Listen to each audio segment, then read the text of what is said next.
अबे भिखारी, तुमने कह दिया और हम सब मान ले तेरी बात। अरे इसकी बातों में मत आओ, ठीक रहेगा। अरे सीईओ मैडम, आप समझ क्यों नहीं रही है? जूते पॉलिश करने वाले ने कह दिया और आप मान गई। अरे किसी को पता है क्या, अगर मशीन गलत दिशा में हुई तो ब्लास्ट हो सकती है, सिर्फ एक स्क्रू की वजह से। ब्लास्ट तब होता है जब स्क्रू गलत जगह पर टाइट किया जाता है, और अभी गलत जगह पर वही स्क्रू लगा हुआ है। तुम दोनों झगड़ा बंद करो, इस लड़के को अपना काम करने दो।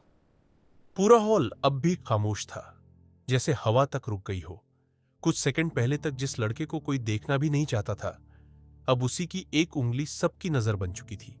एक तरफ डिग्रियां थीं, तजुर्बा था और सालों का घमंड था, और दूसरी तरफ एक भिखारी लड़का, सिर्फ आंखें और सच। अब सवाल मशीन का नहीं था, सवाल यह था, अगर यह लड़का सही निकला तो गलत कौन साबित होगा? सीईओ की सांसें भारी थीं, इंजीनियरों की नजरें झुकी हुई थीं, और पूरा सिस्टम एक फैसले का इंतजार कर रहा था। और यही कहानी एक पल के लिए रुकती है। दोस्तों, कहानी की तरफ आगे बढ़ने से पहले आपसे एक छोटी सी विनती है। अगर ये कहानी आपको छू रही है तो इस वीडियो को लाइक जरूर कीजिए और चैनल को सब्सक्राइब कर लीजिए, क्योंकि आप सबका साथ ही हमारी सबसे बड़ी ताकत है, और यही साथ हमें ऐसी और कहानियां लाने की हिम्मत देता है। क्योंकि अब या तो मशीन चलेगी या फिर सच। ये वही बात थी जिसे अब तक कोई साबित नहीं कर पाया था। क्या तुम इसे ठीक कर सकते हो? सीईओ ने बहुत धीमे से पूछा।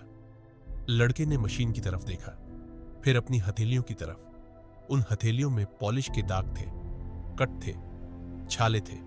उसने सिर हिलाया। हाँ मैम। हॉल में खामोशी थी, ऐसी खामोशी जिसमें हर किसी की सांसें सुनाई देती है। लड़का मशीन के सामने खड़ा था, उसकी आंखें उस हिस्से पर टिकी थीं जहां जरा सी डील पूरे सिस्टम को जाम कर चुकी थी। सीईओ कुछ कदम पीछे खड़ी थी, उनके चेहरे पर डर था, लेकिन अब उसमें उम्मीद भी मिल चुकी थी। इंजीनियर एक दूसरे को देख रहे थे, कुछ को यकीन होने लगा था, कुछ अब भी नहीं मानना चाहते थे। लड़के ने बहुत ध्यान से स्क्रू को सही दिशा में घुमाया, बहुत जोर नहीं लगाया, बस उतना जितना जरूरी था। फिर उसने पाइप को देखा, हल्का सा मोड़ा हुआ, इतना हल्का कि नजरअंदाज हो जाए। उसने दोनों हाथों से उसे सीधा किया। उसके माथे पर पसीना था, हाथों में हल्की थकान, लेकिन आंखों में पूरा भरोसा। उसने एक कदम पीछे हटकर पूरी मशीन को देखा, जैसे कोई कलाकार अपने अधूरे चित्र को देखता है। फिर उसने एक वायर को ठीक किया, एक कनेक्शन को टाइट किया, और कुछ सेकंड बस खड़ा रहा। कोई बोला नहीं, कोई हंसा नहीं, सब इंतजार कर रहे थे। लड़का मुड़ा, सीईओ की तरफ देखा। मैम, उसकी आवाज शांत थी, अब आप इसे चालू कर सकती हैं। 1 सेकंड, 2 सेकंड, पूरे हॉल में किसी की भी पलक नहीं झपकी। सीईओ ने आगे बढ़कर बटन दबाया। पहले हल्की आवाज आई, फिर गहरी। स्क्रीन पर नंबर चमके, लाइटें हरी हो गई, मशीन चल पड़ी। कुछ पल तक कोई कुछ नहीं बोला। फिर एक ताली, फिर दूसरी, फिर पूरा हॉल तालियों से भर गया। कुछ इंजीनियरों के चेहरे झुक गए, कुछ की आंखों में खामोश पछतावा था। सीईओ की आंखें भीग चुकी थीं। उन्होंने लड़के की तरफ देखा, वह वहीं खड़ा था, न मुस्कुरा रहा था, न उत्साहित, बस शांत।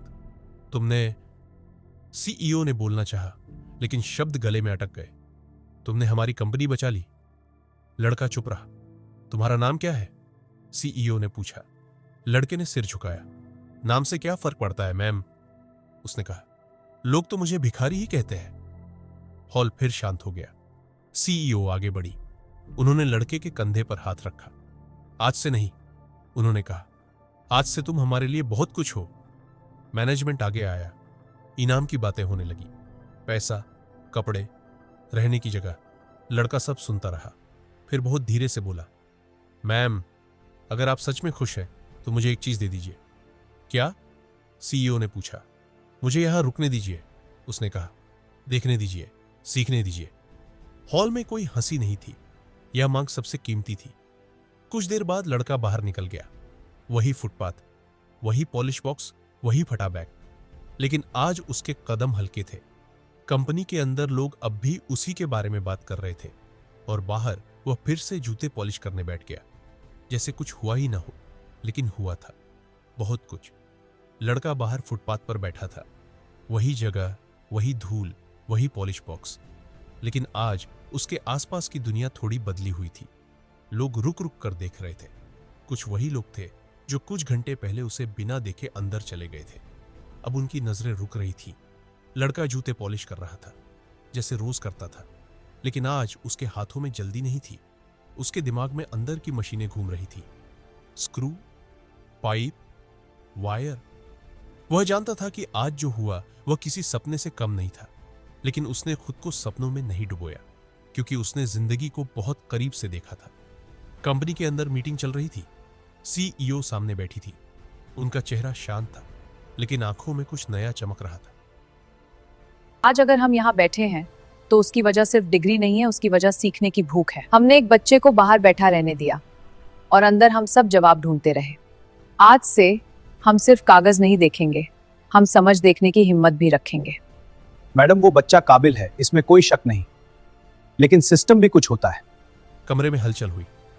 आज से, सीईओ ने आगे कहा, हम सिर्फ डिग्री नहीं देखेंगे, हम सीखने की भूख देखेंगे। किसी ने विरोध नहीं किया, किसी ने समर्थन भी नहीं किया, लेकिन सब समझ गए यह फैसला बदलने वाला है। उसी शाम सीईओ फिर बाहर आई। वही फुटपाथ, वही लड़का। उन्होंने देखा वह एक बूढ़े आदमी के जूते पॉलिश कर रहा था, बहुत ध्यान से। जब वह उठा, सीईओ सामने खड़ी थी। लड़का चौंका, वह खड़ा हो गया। मैम, उसने धीरे से कहा। सीईओ ने मुस्कुराकर कहा, बैठो। लड़का हिचकिचाया, फिर बैठ गया। आज से, सीईओ ने कहा, आज से तुम यहाँ नहीं बैठोगे। लड़के का दिल बैठ गया। अगर मैंने कुछ गलत किया, उसने कहना चाहा। नहीं, सीईओ ने बात काट दी। आज से तुम मेरे ट्रेनिंग सेंटर में बैठोगे। लड़का कुछ समझ नहीं पाया। तुम पढ़ोगे? सीईओ बोली। सीखोगे और एक दिन यही काम करोगे। लड़के की आंखें भर आईं। और अगर मैं फेल हो गया तो सीखोगे। लड़का पहली बार खुलकर मुस्कुराया। अगले दिन वह कंपनी के अंदर था। इस बार अतिथि की तरह नहीं, बल्कि विद्यार्थी की तरह। उसे साफ कपड़े दिए गए, जूते दिए गए, एक छोटा सा कमरा।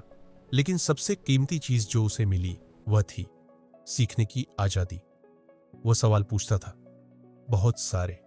कुछ लोग चिढ़ जाते थे, कुछ मुस्कुराते थे, लेकिन वह रुकता नहीं था।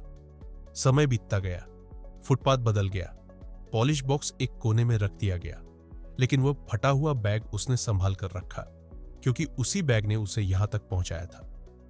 कुछ साल बाद कंपनी में एक नई मशीन आई, बहुत जटिल, बहुत महंगी।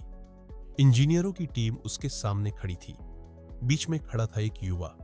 उसकी आंखों में अब भी वही फोकस था। वह मशीन की तरफ इशारा कर रहा था, समझा रहा था, शांत, साफ शब्दों में। दीवार पर लिखा था, सीनियर मशीन एनालिस्ट। मीटिंग खत्म हुई। वह बाहर निकला। गेट के बाहर कुछ बच्चे बैठे थे, फटे कपड़े, नंगे पैर। वह रुका। उनमें से एक बच्चे ने पूछा, भैया, मैं भी अंदर जा सकता हूं क्या? उसने नीचे झुककर कहा, जा सकता है। लेकिन कैसे? बच्चे ने पूछा। उसने मुस्कुराकर कहा, देखना मत छोड़ना, सीखना मत छोड़ना। कंपनी के गेट के पास अब एक बोर्ड लगा था, यहां बैठने वाले बच्चे भिखारी नहीं, संभावनाएं हैं। रात को वो उसी जगह खड़ा था जहां कभी बैठा करता था। उसने ऊपर देखा, कांच की इमारत। उसकी आंखों में कोई अहंकार नहीं था, सिर्फ शुक्रिया था। कहानी यहीं खत्म नहीं होती, क्योंकि यह कहानी एक बच्चे की नहीं है। यह कहानी हर उस इंसान की है जिसे दुनिया ने बाहर खड़ा कर दिया। अगर तुम्हें कभी कम आंका जाए तो याद रखना, जो बाहर खड़ा होकर सीखता है वही एक दिन अंदर की दुनिया बदल देता है। दोस्तों, अगर यह कहानी आपको अच्छी लगी हो तो प्यार से एक लाइक जरूर करें, क्योंकि एक लाइक हमें और बेहतर कहानियां लाने की हिम्मत देता है। साथ ही सब्सक्राइब करके इस सफर में हमारे साथ जुड़ जाइए। आपका साथ ही हमारी सबसे बड़ी ताकत है। अंत तक जुड़े रहने के लिए दिल से धन्यवाद।